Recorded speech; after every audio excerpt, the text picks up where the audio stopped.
the lights that weren't fireflies.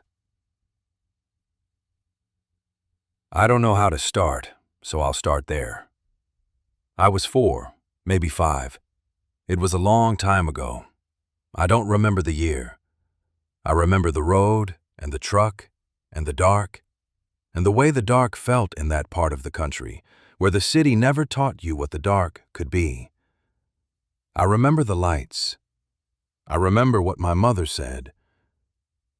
And I remember very clearly that she was not telling me the truth. Tonight, we are going to drive that road again. Not the same road. None of us can find the same road. But the same dark. The same kind of dark. The same kind of lights somewhere. And we are going to count them together. And we are not going to make up an ending, because the ending is the same one I've had for 30-some years. I still don't know what I saw. Before the road, there was the veranda. The grandparents' house was at the end of a dirt track, on the far side of a cattle pasture, at the foot of a low green hill that I am certain, now, was not as tall as I remember it. The yard was dirt. The house was whitewashed. A mango tree in the side yard dropped fruit we never picked up.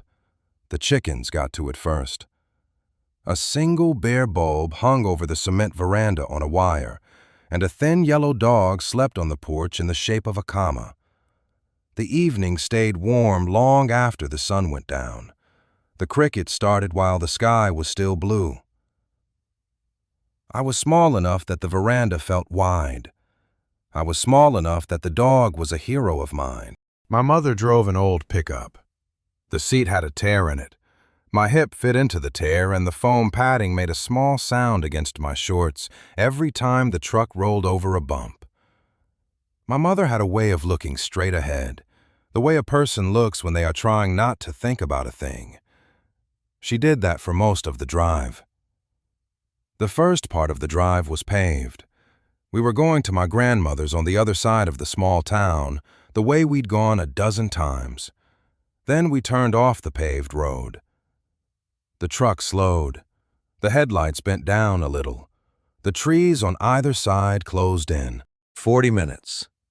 That's what the dirt road was in my mother's truck, at the speed she drove, which was not fast.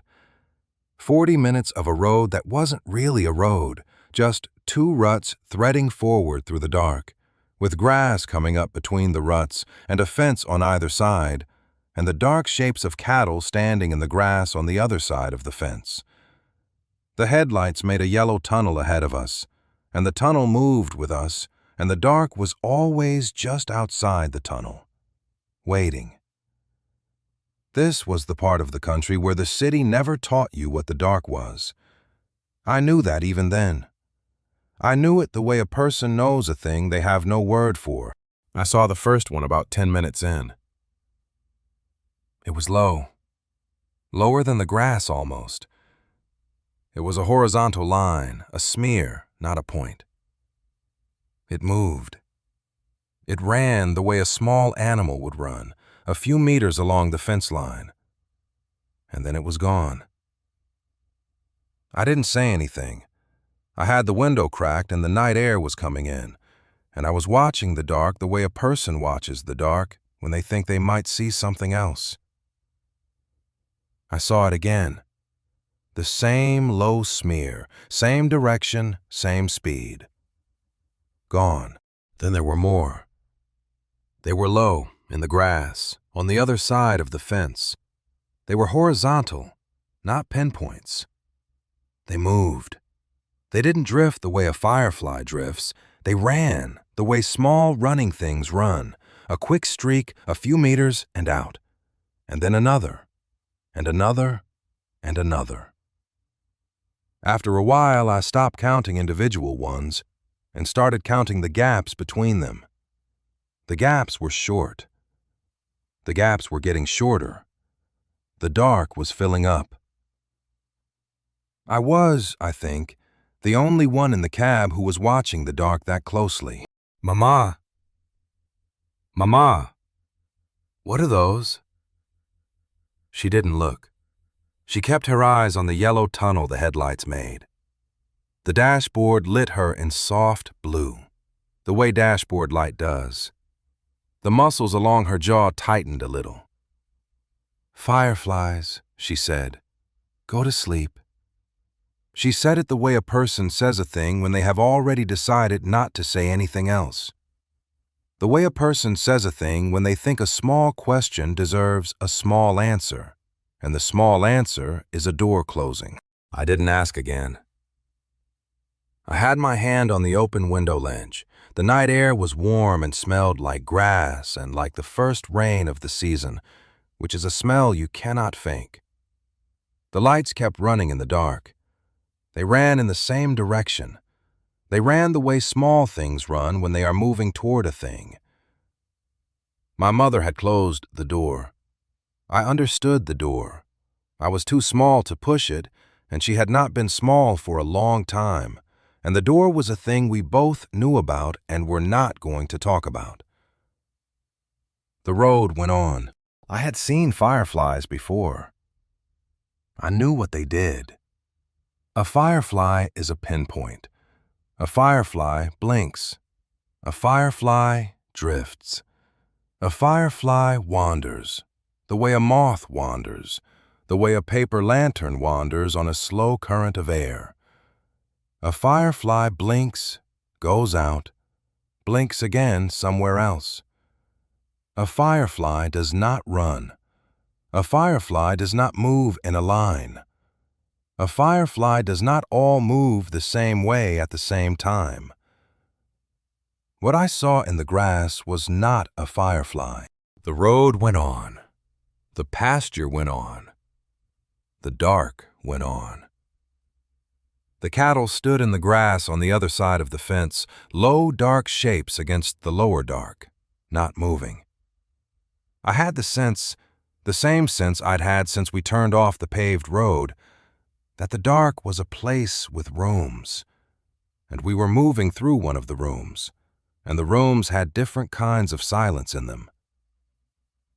I watched the dark. I had stopped asking, the lights that weren't fireflies. I am not the only person who has seen them. I have learned in the years since that there is a beetle in that part of the country, a small beetle the size of a thumbnail that carries a warm yellow-green light on its head, like a small steady lamp. The older Spanish name for it is cocuyo. The scientific name is pyrophorus. People in the rancherias have known about it for a very long time. The beetles come out at night in the grass in the warm season. They light up. They run low to the ground. That is what the lights could have been. That is not what the lights were. A cocuyo is a single beetle. A cocuyo blinks.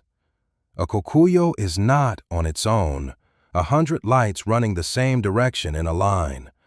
But the eyes pull patterns out of the dark. The eyes want a reason. I am telling you the reason. I am telling you I do not believe it. Kilometer after kilometer. The road didn't curve much. The dark didn't lift. The lights didn't stop. The yellow tunnel of the headlights kept making a small lit patch ahead of us, and the patch moved with us, and the dark came in behind us the way a door closes. I had stopped counting individual lights. I had stopped counting gaps between lights. I was watching the way the lights moved, the way they all seemed to move the same way, the way the dark itself seemed to be running in the same direction we were running. My mother's hand on the wheel was still. She hadn't spoken since she'd said, "Fireflies." She hadn't changed her posture. The dashboard light hadn't moved. The road hadn't changed. The lights in the grass hadn't changed. The agreement was the absence of more questions. She wasn't going to ask me what I was seeing. I wasn't going to ask her what she wasn't saying. We were driving the same road, but we were not in the same place. The lights stopped. They didn't taper off. They didn't get further apart. They simply stopped. The way a sound stops, on their own, in the middle of a sentence. We were not at my grandmother's house yet. We were not anywhere. The road was the same road. The dark was the same dark. The grass on either side of the fence was the same grass. But the lights were gone. I looked back. There were no lights behind us either. The dark was just dark. My grandmother's house came up a few minutes later. The single bare bulb was on. The thin yellow dog was at the gate. My grandmother was in the doorway. My mother turned the engine off, and the engine ticked, and the crickets came in, and the night felt ordinary again in the way a room feels ordinary after a person has been holding their breath. I did not mention the lights.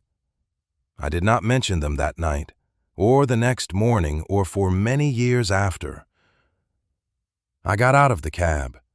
I followed the dog. I went inside. I am grown now. I drive a different truck, on paved roads mostly. I live in a city that does not know what that kind of dark is. A few years ago, I was back in that part of the country for a work thing. I was driving past the small town near the old Rancheria. The turnoff was the same turnoff, the same dirt road going up the same low green hill. I could see the dust of a vehicle ahead of me, somewhere on the dirt road, going the same direction we used to go. I did not turn up the road. I have asked off and on my whole life. I have asked older people from that part of the country. I have asked people in the small town. I have asked a person who is now a researcher at a university in Mexico City. I have asked my mother in her last years in a way that I had not asked when I was small. The only answer I have ever gotten is the same one. Fireflies, go to sleep. It is not an answer. It is a closing of the door. I have come to understand that the door is the only thing the adults in my life have ever offered me about that night. I have come to understand that the door is all I am going to get. I still don't know what they were. I have stopped, mostly, looking. I have stopped asking. I have made my peace with the door. But I do not drive that road. I do not, in the warm season, walk the tall grass at the edge of a pasture after dark. I have a small, unreasonable habit, a thing I do even now, even in the city, of looking, just before I sleep, at the window, just to make sure. I do not know what I am making sure of. Sleep well, dear listener.